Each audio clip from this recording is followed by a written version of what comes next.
saying of the American Indians, "Tell me a fact and I'll learn. Tell me a truth and I'll believe.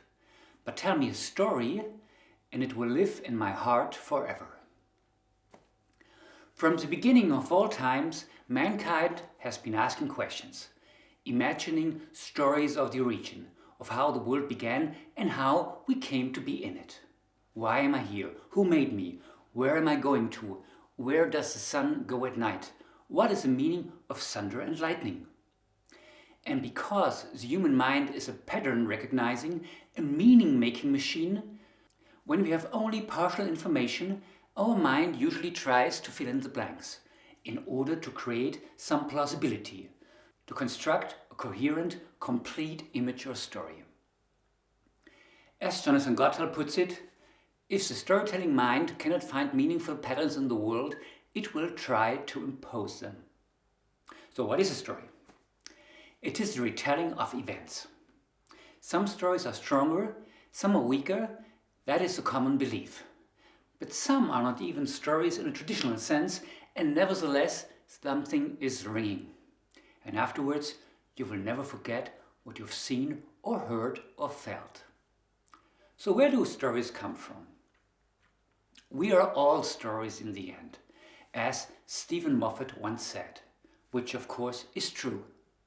We are surrounded by stories all the time, from the daily news, the films we watch, the books we read, to our conversations, interactions and interior monologues. And we tell stories all the time. It is a human practice which helps us to define ourselves, to see ourselves in relation to the world around us. We work up the experiences of our life in form of stories. How we once fell in love, the worst accident we've ever had, the story of our childhood, plus all the little funny stories of our everyday life. By telling these stories, we not only give some shape, we also interpret them, we frame them. Scientists have discovered that the memories we use to form our own life, stories, are boldly fictionalized. Social psychologists point out that when we meet a friend, our conversation mostly consists of an exchange of gossipy stories. Quote, "We ask our friend, 'What's up?' or 'What's new?' and we begin to narrate our lives to one another, trading tales back and forth over cups of coffee or bottles of beer, unconsciously shaping and embellishing to make the tales hum." At the same time, these stories are often strongly related to feelings and emotions like happiness, anger, sadness or depression. Just talk to people on the street and they immediately will tell you a story. They will talk about their dog, their hopes, dreams, wishes, what they're worrying about, trouble with their friend, what happened the other day. And sometimes they will even tell you the story of their life. Arthur Koestler already mentioned this urge to share in his book, The Act of Creation, from 1964. Quote, "Literature begins with the telling of a tale. The tale represents events by means of auditory and visual signs. The events thus represented are mental events in the narrator's mind. His motive is the urge to communicate these events to others, to make them relive his thoughts and emotions, the urge to share. The audience may be physically present or an imagined one. The narrator may address himself to a single person or to his God alone, but his basic need remains the same. He must share his experiences, make others participate in them, and thus overcome the isolation of the self." Quote end. But because this course is mainly meant to be for filmmakers and visual storytellers, let's ask the question in a different way. How and where do we find ideas for films, for visual stories? Probably you've already been reading some books on script writing, and you found out that the topic of finding ideas is generally not treated very well. 1 or 2 pages at the maximum, and the advice is most of the time the same. You can find ideas everywhere, in historic events, newspapers, family stories, gossip, a new combination of already existing films. All these strategies always seen against the backdrop of traditional Hollywood-like script writing. That means the dramatic line. And even more, film is always seen as entertainment, not as an art, as a subjective medium. Carrière and Dancyger, in writing the short film, give us a pretty good summary of this kind of storytelling.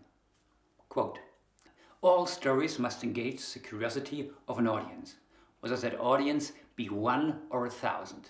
The storyteller must build on that curiosity, inviting our involvement in a character's situation, and finally allows the viewer to identify with the character and the situation. If the character faces no barriers in achieving his or her goal, there is no story."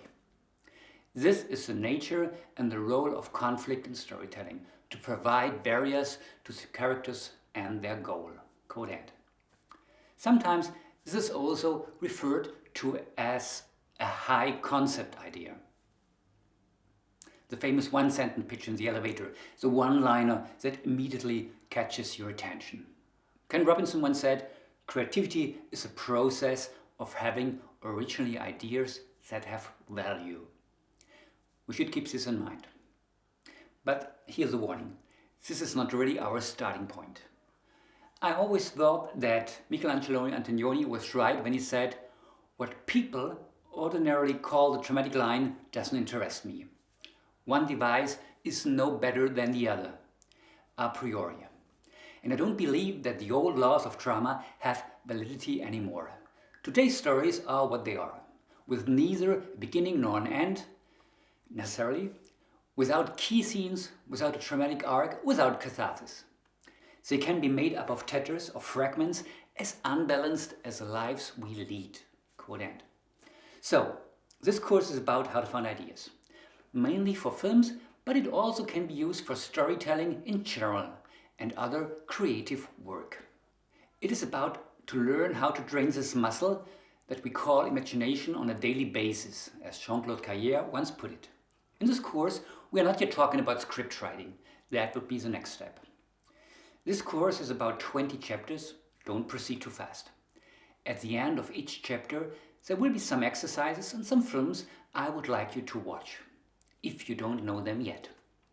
Take your time, do the exercises, watch as many of the films mentioned as possible. The latter will broaden your horizon and show you that there are as many possibilities to tell a story than stars in the sky. Without all of them, the exercises and the films, this course makes no sense. And for all of this, you actually don't have to write. This may surprise you, but hey, this is the 21st century. You can bin down your ideas in whatever form you want. In a conversation with your friend, in music, photos, sketches, notes, objects, etc. Writing, in fact, is often the best way to communicate with others, to share your ideas easily and fast. But it is not the holy grail. What else may surprise you? We will not refer too much to Hollywood movies. That's what generally is done in all the books about script writing. In this course, we will take up a more, let's say, European-Asian perspective. The goal is, to put it bluntly, to give your ideas a chance to live and to survive beyond all the templates, rules and formulas normally used. Finally, here are 2 thoughts I do believe in. First, everything's an idea, because an idea is just a starting point. Second, our brain is not a computer. Can a computer smell? Sometimes a smell, a taste, brings back some childhood memories which immediately can lead to an idea. That's why distractions, things not rational, can lead to great results. You don't have to understand it, and no one else has to understand it, but suddenly the creative light sparkles, surprising ourselves.